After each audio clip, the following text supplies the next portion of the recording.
Have you ever pondered whether we truly have free will, or have we been led to believe so to maintain order in society? Free will, as we know it, is the idea that we, as individuals, are the sole authors of our destiny. It's the belief that we're capable of making decisions independently, without any external influence or coercion. This concept is deeply ingrained in our social fabric. It forms the backbone of our legal systems, where we hold individuals responsible for their actions. It's the bedrock of moral judgments, where we deem actions as right or wrong based on the assumption that individuals had a choice. But what if I told you that this belief in free will might be nothing more than a comforting illusion? What if the decisions we make, the paths we choose, are not entirely our own? What if they're influenced by factors far beyond our conscious control? Intriguing, isn't it? These aren't just philosophical musings. They are questions that scientists, psychologists, and philosophers have grappled with for centuries. And the answers they've uncovered might challenge everything we think we know about free will. It's like being in a maze. You think you're choosing your path, turning left or right at your discretion. But what if the maze itself, its very structure and design, is influencing your choices? What if the turns you take are not entirely your own, but subtly directed by the maze's architecture? That's the illusion of free will we're about to explore. Now, this isn't to say that we're mere puppets dancing to the tune of fate. It's about understanding that our choices might not be as free as we believe them to be. It's about recognizing the hidden forces that shape our decisions, and ultimately, our lives. Now that we've defined free will, let's delve deeper into the arguments that challenge its existence. Let's embark on this journey of discovery together, and who knows, we might just uncover some surprising truths about ourselves along the way. Our choices may feel like conscious decisions, but what if I told you they could be predetermined subconsciously? Let's delve into this fascinating concept by introducing the work of a key player in this field, Benjamin Libet. In the 1980s, Libet conducted a groundbreaking experiment using electroencephalography, or EEG. He aimed to explore the depths of decision-making, a journey that would challenge our understanding of free will. So, what did Libet actually do? He invited participants to perform simple movements like lifting a finger while he monitored their brain activity. The participants were asked to note the exact moment they decided to move their finger. Intriguingly, Libet discovered that the brain's readiness potential, an indicator of preparation for action, spiked a few hundred milliseconds before the participants reported their conscious decision to move. In essence, this suggests that our brain makes the decision before we are consciously aware of it. It's as if our subconscious is pulling the strings, choreographing our decisions while our conscious mind believes it's leading the dance. This challenges the very foundation of free will, implying our decisions may not be as free as we think. However, it's important to remember that Libet's experiment doesn't completely negate the concept of free will. Some argue that we still have the power to veto our subconscious decisions, a concept Libet himself proposed as free won't. But it does raise an eyebrow to the idea that we are the sole authors of our actions. The implications of this are profound. If our subconscious is the puppet master, orchestrating our decisions before we're consciously aware, then how much control do we really have? Are we merely passengers along for the ride? Our paths paved by the unseen workings of our brains? This certainly casts a shadow on our understanding of free will, but there's more to consider. If our subconscious mind is making decisions before we are aware, what influences these decisions? Often we like to believe that we are the sole authors of our destiny. However, a closer look at the myriad of factors that shape our choices and actions may challenge this notion of free will. Firstly, consider upbringing.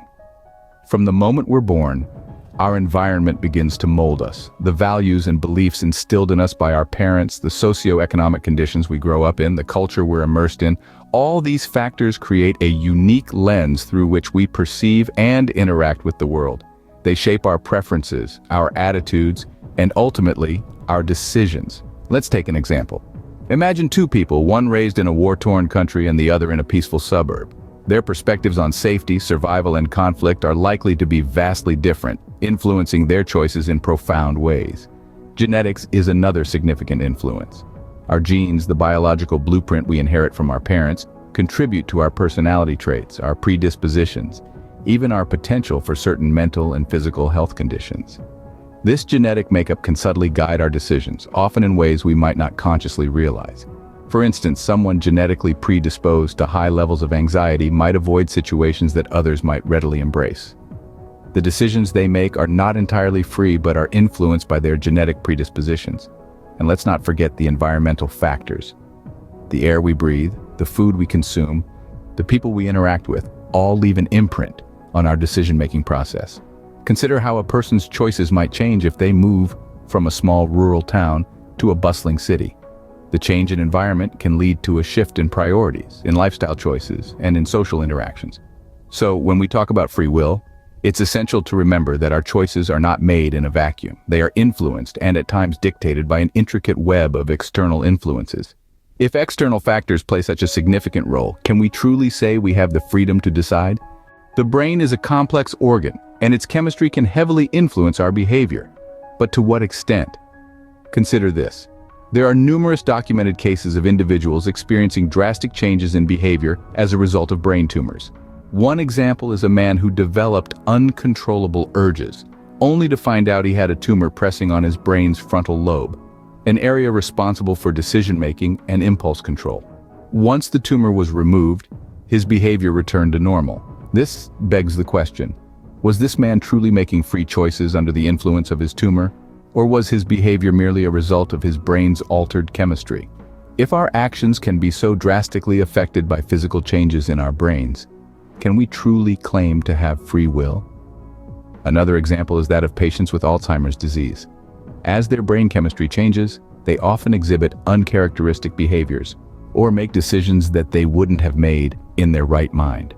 Can we say that these individuals, under the influence of a changing brain, are exercising free will? These examples are not isolated.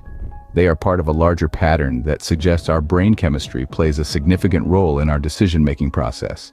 It might be uncomfortable to grapple with, but the evidence is clear. Our brain chemistry can and does influence our behavior, sometimes in dramatic ways, but don't let this unsettle you. Instead, let it broaden your perspective. The idea of free will is not black and white. It exists in shades of gray, influenced by a myriad of factors, both internal and external. Brain chemistry is just one piece of a much larger puzzle. In the grand scheme of things, understanding the influence of our brain's chemistry on our behavior brings us one step closer to understanding ourselves. It adds another layer of complexity to the debate on free will, reminding us that our choices may not be as free as we like to believe. With our brain chemistry having such a profound impact, free will seems to be hanging by a thread. So, if free will is an illusion, what does that mean for us in our society? Let's delve into the philosophical implications of the absence of free will. If we accept that our decisions are not entirely our own, we start to see the world through the lens of determinism. This is the idea that all events, including human actions and decisions, are ultimately determined by causes external to the will. Some philosophers suggest that if our actions are predetermined, then so are the outcomes, which brings into question the very foundations of morality and justice. Should we punish a person for a crime if they were destined to commit it? Is it fair to reward someone for a good deed if it was simply the product of their upbringing, genetics, or environmental factors? These are tough questions that society would need to grapple with if we widely accept the lack of free will. Furthermore, the illusion of free will is deeply ingrained in our societal structures. It underpins our legal system, our sense of personal responsibility, and the value we place on hard work and determination. If we were to peel back this illusion, we might find ourselves in a society where blame and praise lose their meaning, where the lines between victim and perpetrator blur, and where the drive to strive and succeed could be undermined. However, acknowledging the absence of free will doesn't necessarily lead to societal collapse. Instead, it might foster a deeper understanding and empathy towards others, recognizing that their actions may be the result of factors beyond their control. It could lead to more compassionate and effective approaches in areas like education, criminal justice, and mental health.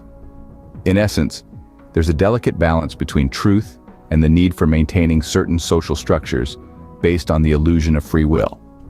While the illusion of free will might be comforting, it's worth questioning the nature of our choices and the factors that influence them.